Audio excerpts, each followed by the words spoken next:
प्रिय मसीह भाइयों और बहनों, मैं आपको हमारे प्रभु यीशु मसीह के पवित्र नाम में स्वागत करता हूं। आज का संदेश ऐसे एक प्रश्न है जिसका सामना हर व्यक्ति को करना चाहिए। मृत्यु के बाद आप कहाँ रहेंगे? ये प्रश्न केवल वृद्धों, बीमारियों या मृत्यु के निकट पहुंच चुके लोगों के लिए ही नहीं है, ये हम सभी के लिए है, चाहे युवा हो या बुजुर्ग, अमीर हो या गरीब। क्योंकि पवित्र बाइबल इब्रानियों 9 अध्याय 27 में कहती है, मनुष्यों के लिए एक बार मरना और उसके बाद न्याय का होना नियुक्त है। मेरे मित्रों, मृत्यु निश्चित है, अनंत काल सत्य है। प्रश्न ये है, मृत्यु के बाद आप कहाँ रहेंगे? आइए इसका वर्णन इस प्रकार करें। 1 नंबर, मृत्यु की वास्तविकता। मृत्यु वास्तविकता का अंत नहीं है, ये अनंत काल का द्वार है। सबोपदेशक 12 अध्याय 7 पद कहता है, तब मिट्टी ज्यों के त्यों मिट्टी में मिल जाएगी और आत्मा परमेश्वर के पास जिसने उसे दिया लौट जाएगी। हमारे शरीर मिट्टी में मिल सकते हैं, लेकिन हमारी आत्मा सदा जीवित रहती है। मैंने एक बार एक प्रसिद्ध अरबपति के बारे में पढ़ा था, जिसे पूछा गया था, जीवन में आपको सबसे ज्यादा किस बात से डर लगता है? उन्होंने उत्तर दिया, ये तथ्य कि मैं और समय नहीं खरीद सकता।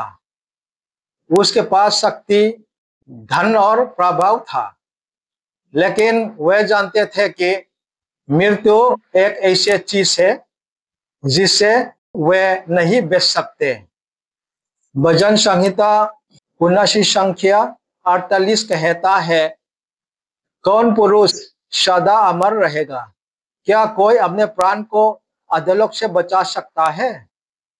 मेरे प्यारे दोस्तों, हम चाहे जो भी हो, एक दिन हमारे दिल रुक जाएगा।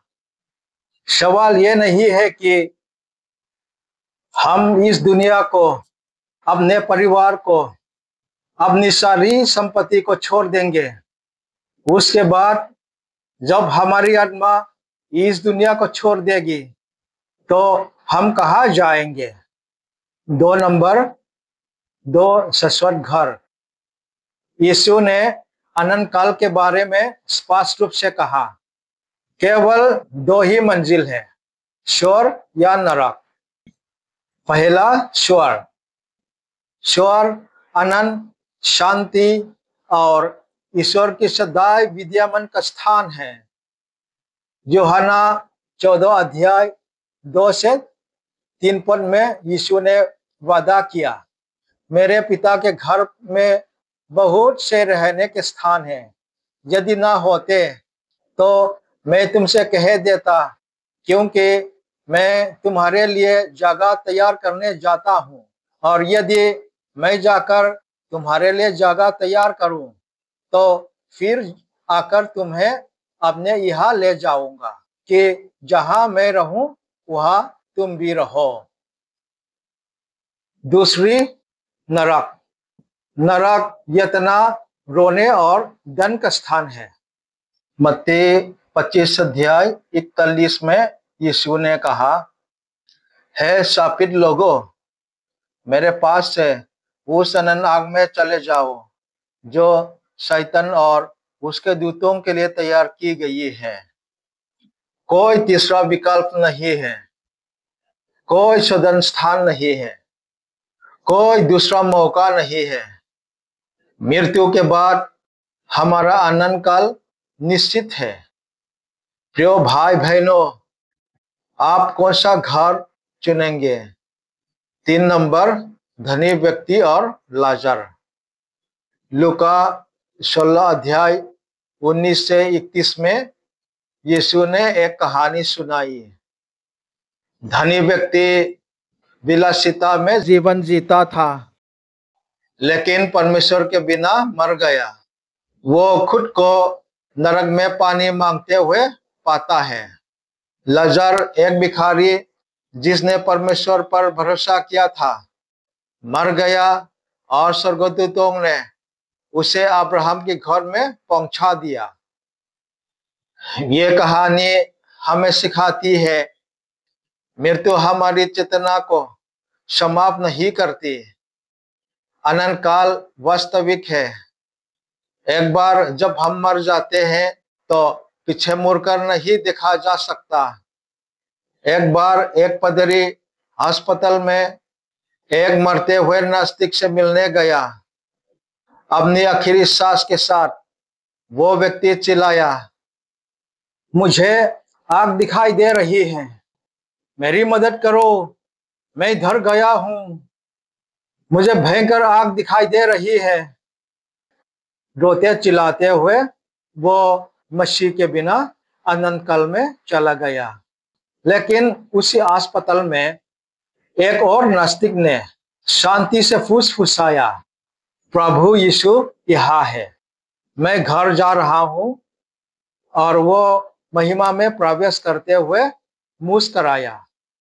जैसे कि आप सुनते हैं, दो लोग, दो अनंत काल और दो घर।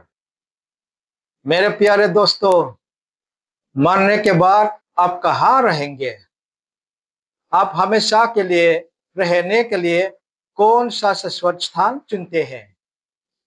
4 नंबर, स्वर्ग के बारे में कैसे निश्चित हुआ जाए? अच्छी खबर यह है, परमेश्वर ने हमें अपने शाश्वत घर को जानने का एक मार्ग दिया है। यूहन्ना 3:3 में यीशु ने निकोदेमुस से कहा, यदि कोई मनुष्य नए सिरे से ना जन्मे तो परमेश्वर का राज्य देख नहीं सकता। और यूहन्ना 3:16 में, क्योंकि परमेश्वर ने जगत से ऐसे प्रेम रखा कि उसने अपना एकलौता पुत्र दे दिया, ताकि जो कोई उस पर विश्वास करे वो नाश ना हो परंतु अनंत जीवन पाए। उद्धार हमारे कर्मों या हमारे धर्म के बारे में नहीं है, ये यीशु मसीह पर भरोसा करने के बारे में है, जो मरे और फिर जी उठा। एक बार एक कठोर अपराधी ने जेल में सुसमाचार सुना।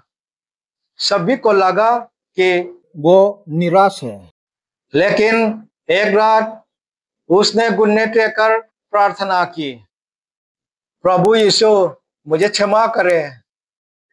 उस व्यक्ति को शांति मिली और जब वो बाद में मरा तो उसके अंतिम शब्द थे, मैं अपने उद्धारकर्ता से मिलने जा रहा हूं। यदि परमेश्वर उसे बचा सकता है तो वो आपको भी बचा सकता है। 5 नंबर, निर्णय की तात्कालिकता। 2 कोरिन्थियों 6:2 कहता है, अभी स्वीकार करने का समय है, अभी उधर का दिन है, कल का कोई वादा नहीं है। एक युवक ने एक बार एक उपदेशक से कहा, मैं मसीह को बाद में स्वीकार करूंगा, मैं पहले जीवन का आनंद लेना चाहता हूं। लेकिन कुछ हफ्ते बाद एक अचानक दुर्घटना में उसकी मृत्यु हो गई। उसके इनकार के कारण उसे अनंत जीवन पाने का मौका नहीं मिला। ये बहुत दुख की बात है।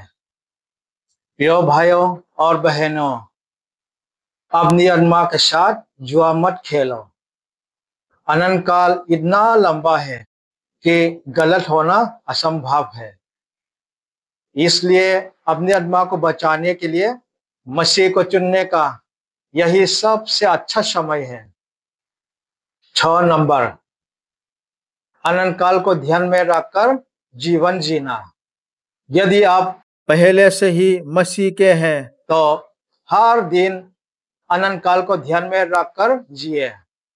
फिलिपियों 3 अध्याय 20 पद कहता है, पर हमारा स्वदेश स्वर्ग में है और हम एक उद्धारकर्ता प्रभु यीशु मसीह के वहां से आने की प्रतीक्षा करते हैं। पवित्र जीवन जिए और सुसमाचार बातें याद रखें। आपका हर क्रम आपको स्वर्ग या नरक ले जाएगा। नाश होने वाला चीजों पर अपना समय बर्बाद ना करें। सावधानी से जियो और सब कुछ अनंत काल के लिए करो। एक दिन आपका हृदय डूब जाएगा, आपकी आंखें बंद हो जाएगी। उस समय आपकी आत्मा कहाँ जाएगी? कृपया यीशु मसीह की आज्ञाओं का पालन करें ताकि आपकी आत्मा आनंद स्वर्ग में प्रवेश कर सके। प्रिय भाइयों और बहनों, आइए हम सब अब इस प्रश्न का उत्तर देने का प्रयास करें। मरने के बाद आप कहाँ रहेंगे? यदि आपके पास यीशु है तो स्वर्ग आपका शाश्वत घर होगा। उसके बिना नरक आपका इंतजार कर रहा है। तो आज मसीह को चुने और जीवन को चुने। मसीह के लिए जिए, पवित्र में चले और याद रखें, अनंत काल उसी समय शुरू होता है जब आप अपनी अंतिम सांस लेते हैं। यह सुनिश्चित कर लें कि मरने के बाद आप कहाँ रहेंगे, क्योंकि किसी कभी अपनी मृत्यु का समय और तारीख नहीं पता होती। प्रभु परमेश्वर हम सभी को अपने पवित्र और शक्तिशाली वचनों से आशीर्वाद दे। आमीन। आइए हम ईश्वर से प्रार्थना करें। मेरे साथ प्रार्थना करें। हे हमारे प्रभु परमेश्वर, मैं जानता हूं कि मैं एक पापी हूं। मैं विश्वास करता हूं कि यीशु मेरे लिए मरा और फिर जी उठा। आज मैं पश्चाताप करता हूं और मैं अपना हृदय आपके लिए खुलता हूं। और हे प्रभु, मेरे हृदय में आइए, मेरे पापों को क्षमा करें, मुझे अपने लहू से धोए और मेरा नाम जीवन की पुस्तक में लिखे। आज से मैं आपका हूं। प्रभु यीशु, मेरी जान बचाने के लिए आपका बहुत बहुत धन्यवाद। मुझे मरने तक आपके अनुसार जीने में मदद करें। और मैं प्रार्थना करता हूं कि जब मैं मरूं तो मुझे स्वर्ग अपने शाश्वत घर में ले जाए। मैं प्रभु यीशु मसीह के नाम से प्रार्थना करता हूं। आमीन।